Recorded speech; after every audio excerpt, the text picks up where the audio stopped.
యేసు ప్రభు వారి ఘనమైన నామంలో మీకు వందనాలు చెల్లిస్తున్నాను. గలతీలకు రాసిన పత్రిక 4వ అధ్యాయం నుండి ఈరోజు మనం ధ్యానం చేసుకుందాము. 12వ వచనం నుండి మిగిలినటువంటి భాగాన్ని ధ్యానం చేయడానికి నేను ఇష్టపడుతున్నాను. ప్రార్థన చేసుకుని మనం వాక్య ధ్యానాన్ని ప్రారంభం చేసుకుందాము. పరిశుద్ధమైన మా తండ్రి యేసు ప్రభు వారి ఘనమైన పరిశుద్ధమైన నామంలో మీకు స్తోత్రాలు చెల్లిస్తున్నాం. ప్రభువా, గలతీలకు రాసిన పత్రికని మేము ధ్యానం చేస్తుండగా మాకు సహాయం అనుగ్రహించండి. పరిశుద్ధాత్మ దేవుని యొక్క నడిపింపుని మాకు అనుగ్రహించండి. గ్రహింప శక్తిని మాకు అనుగ్రహించమని ప్రార్థన చేస్తున్నాం. మీ వాక్యాన్ని చక్కగా నేర్చుకోవడానికి, మీ వాక్యానికి లోబడి జీవించినట్లుగా మమ్మల్ని దీవించమని ప్రార్థన చేస్తున్నాం. యేసు ప్రభు వారి ఘనమైన పరిశుద్ధమైన నామంలో ప్రార్థిస్తున్నాం తండ్రి, ఆమేన్. అపోస్తలుడైన పౌలు గారు గలతీలకు రాసిన పత్రికని రాసినట్లుగా నేను ఇంతకుముందే మీకు తెలియజేశాను. ఆయన మొదటి మిషనరీ జర్నీ, రెండవ మిషనరీ జర్నీ, ఈ రెండు సందర్భాల్లో కూడా పౌలు గారు గలతీ ఆ యొక్క రీజియన్లో ఉన్నటువంటి సంఘాలని ఆయన దర్శించారు. అంతియోక్ ఆఫ్ పిసిదియా, ఐకోనియం, లుస్త్రా, దెర్బే అనేటువంటి సదరన్ గలేషియన్ రీజియన్లో ఉన్నటువంటి ఈ యొక్క ప్రాంతాల్లో పౌలు గారు సువార్త ప్రకటించి అక్కడ సంఘాలని స్థాపించినట్లుగా మనం చూసాము. అయితే పౌలు గారు వెళ్ళి సువార్త ప్రకటించిన తర్వాత జూడియైజర్స్ అనేటువంటి వాళ్ళు, యూదులయ్యి యేసు ప్రభు వారిని విశ్వసించినటువంటి కొంతమంది, మీరు ధర్మశాస్త్రాన్ని అనుసరించాలి, యేసు ప్రభు వారి యందు విశ్వాసం ఉంచినంత మాత్రాన సరిపోదు అని చెప్తూ ఈ గలతీ సంఘంలోని విశ్వాసుల్ని పక్కదో పట్టిస్తున్నటువంటి ఆ పరిస్థితుల్లో పౌలు గారు వారిని కరెక్ట్ చేస్తూ, వారిని గద్దిస్తూ ఈ పత్రిక రాశాడన్నటువంటి విషయాన్ని నేను మీకు తెలియజేశాను. 6 అధ్యాయాలు ఉన్నటువంటి పత్రికని మనం 3 భాగాలుగా డివైడ్ చేయొచ్చు. మొదటి 2 అధ్యాయాలు పర్సనల్ విషయాలు పౌలు గారు తెలియజేస్తారు. ఆయన ఏ విధంగా ధర్మశాస్త్రానికి లోబడినటువంటి వాడుగా ఉన్నాడో ఆ విషయాలన్నీ కూడా పౌలు గారు మొదటి 2 అధ్యాయాల్లో తెలియజేయడాన్ని మనం చూస్తాము. 3-4 అధ్యాయాల్లో సిద్ధాంతపరమైనటువంటి విషయాలు, జస్టిఫికేషన్ బై ఫెయిత్ అనేటువంటి కాన్సెప్ట్ని అక్కడ ఈయన డీటెయిల్గా మాట్లాడుతూ, యేసు ప్రభు వారి యందు విశ్వాసం ఉంచడం ద్వారా మనం ఉచితముగా దేవుని ఎదుట నీతిమంతులుగా తీర్చబడతామనేటువంటి అంశాన్ని గురించి పాత నిబంధన గ్రంథంలో అబ్రహాము గారి జీవితాన్ని తీసుకొని వచ్చి అది ఏ విధంగా విశ్వాసం ద్వారా మనము నీతిమంతులుగా చేయబడతామన్న విషయాన్ని 4-5 వచనాల్లో 3-4 అధ్యాయాల్లో పౌలు గారు తెలియజేయడాన్ని మనం గమనిస్తాము. 5-6 వచనాలు ప్రాక్టికల్ అప్లికేషన్, మనం నేర్చుకున్నటువంటి విషయాలు మన వ్యక్తిగత జీవితంలో మనం వాటిని ఏ విధంగా అవలంబించి ముందుకు కొనసాగాలి అన్న విషయాల్ని పౌలు గారు ఇక్కడ తెలియజేయడాన్ని మనం గమనిస్తున్నాము. అయితే మనం దేవుని ఎదుట నీతిమంతులుగా తీర్చబడ్డాము, అది కేవలం యేసు ప్రభు వారి యందలి విశ్వాసం ద్వారా మనం తీర్చబడుతున్నాం అన్నటువంటి అంశాన్ని పౌలు గారు ఇక్కడ స్పష్టంగా తెలియజేయడాన్ని మనం గమనిస్తున్నాము. మనము 11 వచనాల వరకు ఉన్న భాగాన్ని ధ్యానించాము. 12వ వచనం నుండి ఉన్నటువంటి భాగాన్ని ధ్యానించడానికి నేను ఇష్టపడుతుంటున్నాను. సహోదరులారా, నేను మీ వంటి వాడనైతిని గనుక మీరును నా వంటి వారు కావాలనని మిమ్మును వేడుకొనుచున్నాను. ఇందులో పౌలు గారు తన గురించి ఇక్కడ మాట్లాడుతుండడాన్ని మనం గమనిస్తుంటాం. పౌలు గారు యూదా ఆ జాతికి సంబంధించినటువంటి వాడుగా, పరిచయుడైనటువంటి వ్యక్తిగా, ధర్మశాస్త్రాన్ని తూచా తప్పకుండా పాటిస్తున్నటువంటి నిష్ట కలిగినటువంటి పరిచయుడుగా పౌలు గారు ఉన్నారన్నటువంటి విషయము మనకు తెలుసు. అయితే యేసు ప్రభు వారు ఆయనని దర్శించినప్పుడు, యేసు ప్రభు వారు తనను తాను పౌలు గారికి ప్రత్యక్షపరుచుకొని అనేక అంశాలు ఆయనకు తెలియజేసినప్పుడు వాటిని ఆయన అంగీకరించి వాటికి విధేయత చూపించాడు.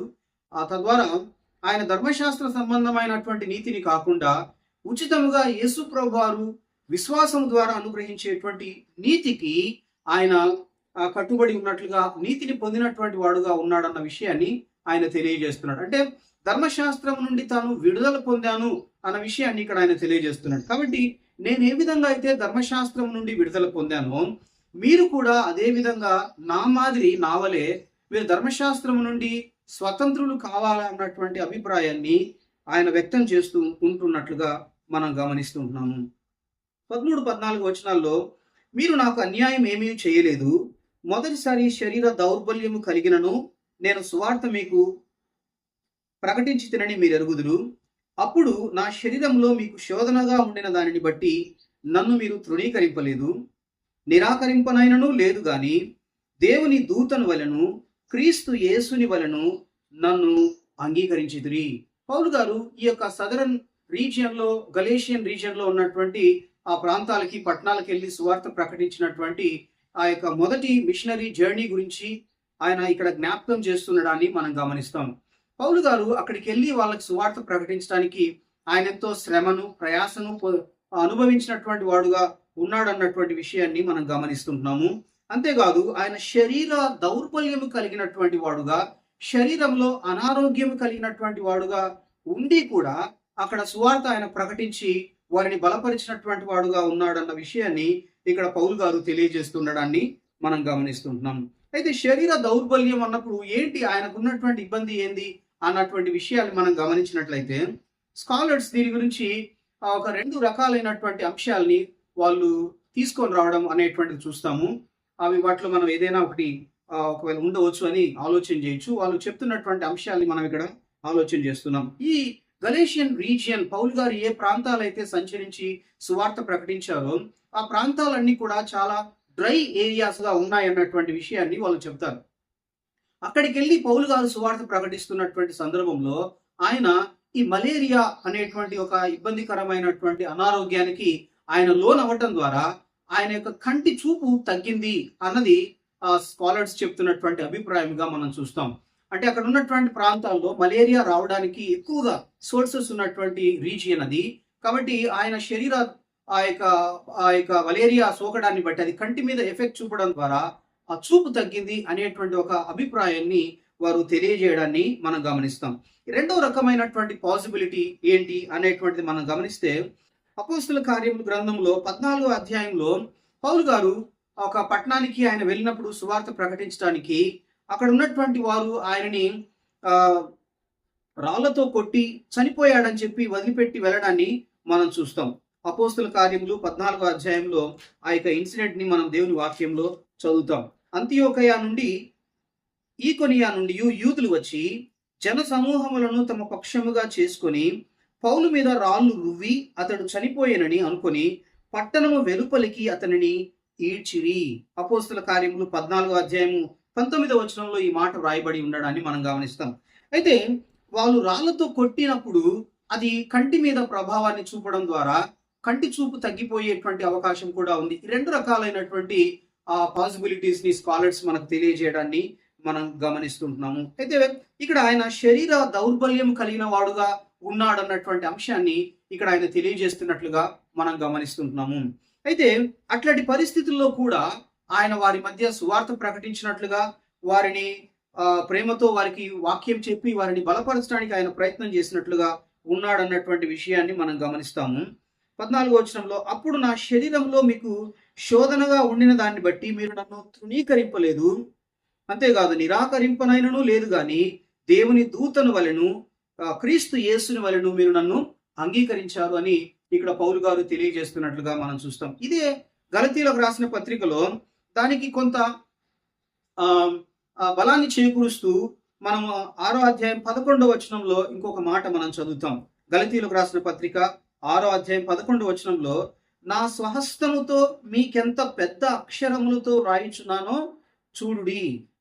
ఆయన ఫైనల్ గా, అంటే లెటర్ అంతా రాసిన తర్వాత ఫైనల్ గా చాలా పెద్ద అక్షరాలతో ఆయన రాసినట్టు ఆయన ఇక్కడ తెలియజేస్తూ ఉండడాన్ని మనం గమనిస్తుంటున్నాం. అంటే ఆయన కంటి సంబంధమైనటువంటి సమస్య ఉంది అన్న విషయాన్ని మోస్ట్ స్కాలర్స్ దాన్ని తెలియజేస్తూ ఉండడాన్ని మనం గమనిస్తుంటున్నాము. అంటే అంత ఇబ్బందికరమైన పరిస్థితుల్లో కూడా పౌలు గారు సువార్త ప్రకటించడానికి ఇష్టపడి వాళ్ళని బలపరిచినటువంటి వాడుగా ఉన్నాడన్న విషయాన్ని ఆయన జ్ఞాపకం చేస్తూ ఉంటున్నట్లుగా మనం చూస్తున్నాం. 15-16 వచనములలో, మీరు చెప్పుకొనిన ధన్యత ఏమైనది? శక్యమైతే మీ కన్నులు ఊడవీకి నాకు ఇచ్చివేసి ఉందురని మీ పక్షముగా సాక్ష్యము పలుకుచున్నాను. నేను మీతో నిజమాడినందున మీకు శత్రువునైతినా? వారు మీ మేలు కోరి మిమ్మును ఆసక్తితో వెంటాడువారు కారు, మీరే తమ్మును వెంటాడవలెనని మిమ్మును బయటికి త్రోసివేయగోరుచున్నారు. నేను మీ యొద్ద ఉన్నప్పుడు మాత్రమే గాక ఎల్లప్పుడూ మంచి విషయంలో ఆసక్తిగా ఉండుట యుక్తమే. ఇక్కడ పౌలు గారు చెప్తున్నటువంటి మాట, ఈ విధంగా నేను మీకు సువార్త చెప్పి మిమ్మల్ని బలపరిస్తే ఇప్పుడేమో మీరు ఇంకొక బోధ వైపు, ఇంకొక సువార్త వైపు మీరు మరలి దేవుని ఎందలి విశ్వాసం నుండి మీరు వైతొలగుతున్నటువంటి వారుగా ఉన్నారు. అది సరైనటువంటిది కాదు అని పౌలు గారు వారికి తెలియజేస్తుంటున్నారు. నేను ఇంతకు ముందే మీకు తెలియజేసినట్లుగా జూడియైజర్స్ అనేటువంటి వాళ్ళు పౌలు గారు ఎక్కడెక్కడైతే సువార్త ప్రకటించారో ఆ ప్రాంతాలకు వెళ్ళి వాళ్ళు చెప్తున్నటువంటి మాట ఏంటంటే, మీరు యేసు ప్రభువారి యందు విశ్వాసం ఉంచినంత మాత్రాన సరిపోదు, మీరు మొదట యూదులుగా మారాలి. ఇప్పుడు యూదులందరి కాన్సెప్ట్ ఏంటంటే, అన్యజనులైనటువంటి వారు సువార్త నమ్మడం అనేటువంటిది వారు ఇబ్బంది పడేటువంటి అంశము. అయితే ఇక్కడ వాళ్ళు చెప్తున్నటువంటి మాట ఏంటంటే, అన్యజనులు రక్షణ పొందాలి అంటే ఫస్ట్ వారు యూదులుగా మారాలి. ప్రాసలైట్ అని అంటాం అనమాట. వాళ్ళు ఎప్పుడైతే యూదులుగా మారతారో ఈ యొక్క సున్నతి ఆచారాన్ని అవలంబించేటువంటి వారుగా, ధర్మశాస్త్రాన్ని ఆచరించేటువంటి వారుగా ఎప్పుడైతే ఉంటారో అప్పుడు మాత్రమే వారు రక్షణ పొందుతారు అనేటువంటి విషయాన్ని వాళ్ళు పదే పదే ఈ యొక్క అన్యజనులై ఉండి యేసు ప్రభువారి యందు విశ్వాసం ఉంచిన వారికి బోధిస్తూ వారిని తప్పుదోవ పట్టిస్తూ ఉన్నట్లుగా మనం చూస్తుంటున్నాము. నేను ఇంతకు ముందు కూడా మీకు తెలియజేశాను. అపోస్తుల కార్యములు 15వ అధ్యాయంలో ఈ మాట మనం చూస్తాము. కొందరు యూదయ నుండి వచ్చి, మీరు మోషే నియమించిన ఆచారము చొప్పున సున్నతి పొందితేనే కానీ రక్షణ పొందలేరని సహోదరులకు బోధించిరి. ఇది ఆ రోజుల్లో చాలా పెద్ద డిబేటబుల్ ఇష్యూగా ఉంది అన్న విషయాన్ని మనం గమనిస్తుంటున్నాము. అదే విషయాన్ని పౌలు గారు తెలియజేస్తున్నారు. వారు మీ మేలు కోరి ఈ పని వారు చేయడం లేదు కానీ, వాళ్ళు మిమ్మల్ని వెంబడించడం లేదు కానీ, ఇవన్నీ వాళ్ళు తెలియజేసి మీరు వారిని వెంబడించే విధంగా వారిని మీరు ఫాలో అయ్యి వారికి మీరు దాసులుగా ఉండాలని వాళ్ళు ప్రయత్నం చేస్తున్నారే తప్ప వారు మీ పట్ల ప్రేమతో వారు ఈ కార్యాలన్నీ చేయడం లేదు అన్న విషయాన్ని పౌలు గారు వాళ్ళకి తెలియజేస్తున్నట్లుగా మనం గమనిస్తున్నాం. మంచి విషయంలో ఆసక్తిగా ఉండుట యుక్తమే.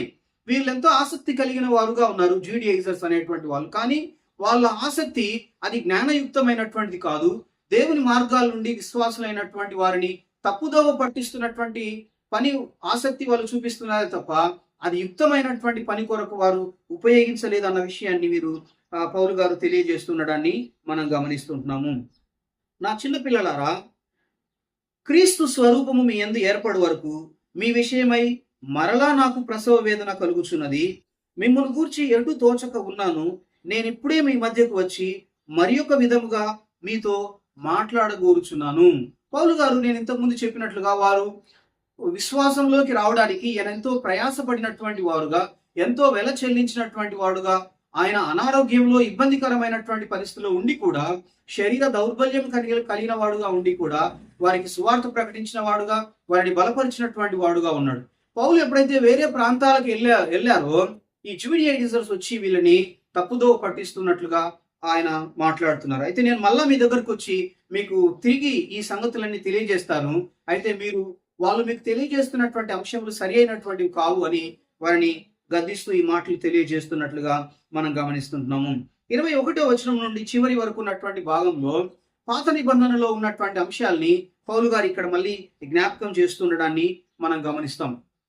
ఆదికాండం 15వ అధ్యాయంలో దేవుడు అబ్రహాముని దర్శించి, నీ సంతానము ఆకాశమందలి నక్షత్రముల వలె అవుతుంది అని చెప్పారు. ఎప్పుడైతే దేవుడు అబ్రహాముని దర్శించి నీ సంతానము ఆకాశమందలి నక్షత్రముల వలె అవుతుంది అని చెప్పాడో, దేవుడు చెప్పినటువంటి మాటకి అబ్రహాము విశ్వాసం ఉంచినటువంటి వాడుగా ఉన్నాడన్న విషయాన్ని మనం చూస్తాము. ఏ విశ్వాసం అయితే దేవుని మీద అబ్రహాము ఉంచాడో ఆ విశ్వాసాన్ని దేవుడు తనకి అబ్రహాముకు నీతిగా ఎంచినట్లుగా మనం చూస్తాం. ఆదికాండం 15వ అధ్యాయంలో మనం ఇంతకు ముందు కూడా చదువుకున్నాం. ఆదికాండం 15వ అధ్యాయంలో అబ్రహాము దేవుని నమ్మెను, అది అతనికి నీతిగా ఎంచబడెను అనేటువంటి విషయాన్ని మనం ఇంతకు ముందు చూసాం. 6వ వచనంలో, ఆదికాండం 15వ అధ్యాయం 6వ వచనంలో అబ్రహాము యెహోవాను నమ్మెను, ఆయన అది అతనికి నీతిగా ఎంచెను. ఇక్కడ దేవుడు అబ్రహాముకు చేసినటువంటి వాగ్దానాన్ని మనం గమనించినట్లయితే మనము 2వ వచనంలో చూస్తాము. 5వ వచనంలో, మరియు ఆయన వెలుపలికి అతన్ని తీసుకొని వచ్చి, నీవు ఆకాశం వైపు తేరి చూచి నక్షత్రములను లెక్కించుటకు నీ చేతనైతే లెక్కించుమని చెప్పి నీ సంతానము అలాగవునని చెప్పెను. అయితే ఇక్కడ మనం గమనించాల్సినటువంటి అంశం ఏంటంటే, అబ్రహాముకి తన భార్య అయినటువంటి షారా గర్భము నుండి కుమారుని అనుగ్రహిస్తాను అని దేవుడు వాగ్దానం చేయడాన్ని మనం గమనిస్తాము. మనం 16వ అధ్యాయంలోకి వచ్చినట్లయితే ఆదికాండంలో దేవుడు చెప్పినటువంటి వాగ్దానాన్ని అబ్రహాము నమ్మాడు. కానీ ఇక్కడ షారా చెప్పినటువంటి సలహాని కూడా 16వ అధ్యాయంలో ఆయన పాటించినట్లుగా మనం చూస్తుంటున్నాము. ఆదికాండం 16వ అధ్యాయం మొదటి వచనంలో మనం చూస్తే, అబ్రాము భార్య అయిన షారాయి అతనికి పిల్లలు కనలేదు. కాగా షారాయి, ఇదిగో నేను పిల్లలు కనకుండా యెహోవా చేసి ఉన్నాడు. నీవు దయచేసి నా దాసితో పొమ్ము, ఒకవేళ ఆమె వలన నాకు సంతానము కలుగవచ్చునని అబ్రాముతో చెప్పాను. అబ్రాము షారాయి మాట వినెను. కాబట్టి అబ్రాము కనాను దేశంలో 10 ఏళ్ళు కాపురం ఉన్న తర్వాత అబ్రాము భార్య అయిన షారాయి తన దాసి అయిన హాగరును ఐగుప్తిరాలిని తీసుకొని తన పెనిమిటైన అబ్రామునకు భార్యగా ఉండునట్లు అతనికిచ్చెను. ఈ యొక్క అంశాలన్నీ కూడా మనం ఎరిగినటువంటి వారుగా ఉన్నాము. షారా చెప్పినటువంటి మాటలు అంగీకరించి దావీదు చేసినటువంటి పని ఏంటంటే, తన సేవకురాలైనటువంటి హాగరు ద్వారా ఆయన సంతానాన్ని కనినట్లుగా, ఇష్మాయేలుని కనినట్లుగా మనం చూస్తుంటున్నాము. సో ఈ యొక్క అనాలజీని పౌలు గారు ఇక్కడ ఉపయోగిస్తూ ఉండడాన్ని మనం గమనిస్తుంటున్నాము. గలతీయులకు రాసిన పత్రిక 4వ అధ్యాయంలో 21 నుండి ఉన్నటువంటి మిగతా భాగం అంతా కూడా హాగరు గురించి, షారా గురించి, ఈ యొక్క కంపారిజన్ ని లేదా అలంకార రూపకమైనటువంటి అంశాల గురించి పౌలు గారు ఇక్కడ మాట్లాడుతూ ఉన్నట్లుగా మనం గమనిస్తుంటున్నాము. 21వ వచనంలో మనం గమనించినట్లయితే, ధర్మశాస్త్రమునకు లోబడి ఉండగోరు వారలారా, మీరు ధర్మశాస్త్రం వినుటలేదా? నాతో చెప్పుడి. దాసి వలన ఒకడును, స్వతంత్రురాలి వలన ఒకడును, 2 కుమారులు అబ్రహామునకు కలిగిరని వ్రాయబడి ఉన్నది కదా. అయినను దాసి వలన పుట్టినవాడు శరీర ప్రకారము పుట్టెను, స్వతంత్రురాలి వలన పుట్టినవాడు వాగ్దానమును బట్టి పుట్టెను. ఈ సంగతులు అలంకార రూపముగా చెప్పబడి ఉన్నవి. ఈ స్త్రీలు 2 నిబంధనలై ఉన్నారు. వాటిలో ఒకటి సీనాయి సంబంధమైనదై దాస్యంలో ఉండుటకు పిల్లలను కనును. ఇది హాగరు. ఈ హాగరు అనున్నది అరేబియా దేశంలో ఉన్న సీనాయి కొండయే. ప్రస్తుతమందున్న యెరూషలేము దాని పిల్లలతో కూడా దాస్యమందున్నది గనుక ఆ నిబంధన దానికి దీటై ఉన్నది. ఇక్కడ రెండు డివిజన్స్ ని, 2 వేరు అంశాలని పౌలు గారు మాట్లాడుతుండడాన్ని మనం గమనిస్తుంటున్నాము. శరీర ప్రకారము హాగరు అబ్రహాముకి ఇష్మాయేలును కన్నది. సో ఇక్కడ హాగరు, తర్వాత సీనాయి కొండ, తర్వాత యెరూషలేములో ఉన్నటువంటి ఆ యొక్క ఇశ్రాయేల్ దేశంలో ఉన్నటువంటి యెరూషలేము, భూ సంబంధమైనటువంటి యెరూషలేము, వీటన్నిటిని ఆయన ఒక చోట పెట్టి మాట్లాడుతున్నట్లుగా మనం చూస్తుంటున్నాము. అది ఈ యొక్క పాత నిబంధనకు సంబంధించినటువంటి అంశముగా ఉంది అన్న విషయాన్ని ఇక్కడ పౌలు గారు తెలియజేస్తున్నారు. తర్వాత వచనాల్లో ఆయన మాట్లాడుతున్నారు ఏంటంటే, 26వ వచనం నుండి, అయితే పైనున్న యెరూషలేము స్వతంత్రముగా ఉన్నది, ఇది మనకు తల్లి. ఎందుకు కనని గడ్రాలా సంతోషించుము, ప్రసవ వేదన పడని దాన బిగ్గరగా కేకలు వేయుము. ఏలయనగా పెనిమిటి గల దాని పిల్లల కంటే పెనిమిటి లేని దాని పిల్లలు ఎక్కువ మంది ఉన్నారు అని వ్రాయబడి ఉన్నది. సహోదరులారా, మనమును ఇస్సాకు వలె వాగ్దానమును బట్టి పుట్టిన కుమారులమై ఉన్నాము.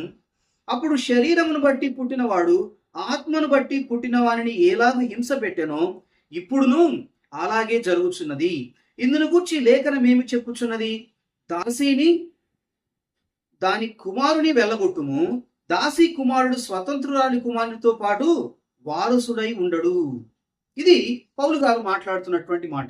ఒక నిబంధన దేని గురించి మాట్లాడుతున్నారంటే హాగరు గురించి, తర్వాత ఆ సీనాయి పర్వతాన్ని గురించి మాట్లాడుతున్నాడు, భూ సంబంధమైనటువంటి యెరూషలేము గురించి మాట్లాడుతున్నాడు. ఇది పాత నిబంధన, ఓల్డ్ టెస్టిమెంట్ గా ఆయన మాట్లాడుతుండడాన్ని మనం గమనిస్తుంటున్నాం. లేకపోతే శరీర ప్రకారము ఉన్నటువంటి అంశాలని గురించి ఆయన ఇక్కడ మాట్లాడుతున్నారు. ఆత్మ సంబంధమైనటువంటి విషయాల గురించి మాట్లాడుతున్నప్పుడు షారా, తర్వాత షారాకు వాగ్దానమును బట్టి పుట్టినటువంటి ఇస్సాకు, అట్లే పరలోక సంబంధమైనటువంటి యెరూషలేము, ఇవి ఆత్మ సంబంధమైనటువంటిది, దేవుడు నూతనంగా వాగ్దానము చేసినటువంటివి అన్నటువంటి విషయాల్ని ఇక్కడ ఆయన కంపేర్ చేస్తూ అలంకార రూపకంగా ఈ 2 అంశాలని ఆయన తీసుకొని వస్తూ ఉన్నట్లుగా మనం గమనిస్తుంటున్నాము. అయితే ఈ యొక్క ఇష్మాయేలుని, హాగరుని దేవుడు ఏ విధంగా అయితే షారా ద్వారా వెళ్ళగొట్టమని చెప్పినప్పుడు, అంటే వాటికి ప్రాధాన్యత లేదు, వాటిని వెళ్ళగొట్టండి అని ఏ విధంగా అయితే చెప్పాడు, ఇప్పుడు కూడా అంటే ఇక్కడ ఈ కంపారిజన్ ని మనం చూసినట్లయితే ఈ హాగర్ అయితేనేమి, తర్వాత ఆ యొక్క సీనాయి సంబంధమైనటువంటి పర్వతం అయితేనేమి, తర్వాత యెరూషలేము భూ సంబంధమైనటువంటివి, ఇవన్నీ కూడా ధర్మశాస్త్రానికి సూచనగా ఉన్నాయి అన్న విషయాన్ని ఇక్కడ పౌలు జ్ఞాపకం చేస్తుంటున్నాడు. తర్వాత మనం చెప్తున్నట్లుగా షారా అయితేనేమి, తర్వాత ఇస్సాకు, పరలోక సంబంధమైనటువంటి యెరూషలేము, ఇవన్నీ కూడా విశ్వాసానికి సంబంధించినటువంటివిగా పౌలు ఇక్కడ జ్ఞాపకం చేస్తున్నట్లుగా మనం చూస్తుంటున్నాం. కాబట్టి ధర్మశాస్త్రము షారాయిని ఏ విధంగా అయితే వెళ్ళగొట్టారో ఆ విధంగానే ధర్మశాస్త్రము అనేటువంటిది తోసివేయబడింది, లేదా ధర్మశాస్త్రం అనేటువంటిది పక్కకు పెట్టబడింది. అయితే విశ్వాసము ద్వారా కలుగుతున్నటువంటి ఈ అంశం ఏదైతే ఉందో, విశ్వాసము ద్వారా మనం దేవుని పిల్లలుగా చేయబడ్డము, విశ్వాసము ద్వారా ఉచితముగా దేవుని కుమారులుగా చేయబడ్డం అనేటువంటి ఈ నూతన నిబంధనని మనము అనుసరించే వారుగా ఉండాలి, లేకపోతే దానికి మనం లోబడాలి అన్న విషయాన్ని ఆయన ఇక్కడ అలంకార రూపంగా మాట్లాడుతూ మనకు తెలియజేస్తున్నట్లుగా మనం గమనిస్తుంటున్నాము. కాగా 31వ వచనంలో, సహోదరులారా, మనము స్వతంత్రురాలి కుమారులమే కానీ దాసి కుమారులము కాము. ఏ విధంగా అయితే షారా ఆ యొక్క హాగరును వెళ్ళగొట్టినటువంటి పరిస్థితి మనకు పాత నిబంధనలో కనబడుతుందో, ఆ విధంగానే ధర్మశాస్త్రము ఈ భూ సంబంధమైనటువంటి ఈ అంశాలన్నీ కూడా వాటిని దూరం వెళ్ళగొట్టవలసినటువంటి పరిస్థితి ఉంది. అయితే దేవుడు వాగ్దానము చేసినటువంటి, ముందుగానే వాగ్దానం చేయబడినటువంటి ఆ యొక్క అంశం ఏదైతే ఉందో, ఆ షారా అయితేనేమి, ఇస్సాకు అయితేనేమి, నూతన యెరూషలేమైనటువంటి పరలోకం అయితేనేమి, వీటిని మనం విశ్వాసము ద్వారా పొందుతాము. సో దీనికి మనం లోబడాలి అన్న అంశాన్ని పౌలు గారు ఇక్కడ ఈ అలంకార రూపకంగా ఈ అంశాన్ని తెలియజేస్తూ ఉండడాన్ని మనం గమనిస్తుంటున్నాం. కాబట్టి మీరు దాసత్వం నుండి బయటకు వచ్చారు, మీరు ఆ యొక్క బానిసత్వం నుండి బయటకు వచ్చిన తర్వాత తిరిగి బానిసత్వంలోకి వెళ్ళడం అన్నటువంటిది సబబు కాదు. కాబట్టి దాన్ని వెళ్ళగొట్టాల్సినటువంటి పరిస్థితి ఉంది. మనము అంగీకరించవలసినటువంటి దాన్ని, మనము ఆ యొక్క కౌగిలించుకోవలసినటువంటి దాన్ని విశ్వాసంతో యేసు ప్రభువుని అంగీకరించి ఆయన యందు విశ్వాసం ఉంచి ముందుకు వెళ్ళవలసినటువంటి పరిస్థితిని గురించి ఇక్కడ ఆయన కంపేర్ చేస్తూ మాట్లాడుతుండడాన్ని మనం గమనిస్తున్నాము. ప్రియమైన వాళ్ళారా, ఈ మాటలు వింటున్నప్పుడు మనం వీటిని జ్ఞాపకం చేసుకోవాలి. ఈ పత్రిక అంతా కూడా పౌలు గారి తెలియజేసేటువంటి అంశము, మనము భూ సంబంధమైనటువంటి ఆచార వ్యవహారాల ద్వారా మనం దేవుని సంతోషపరచి మనం దేవుని ఎదుట నీతిమంతులుగా ఎప్పటికీ తీర్చబడలేము.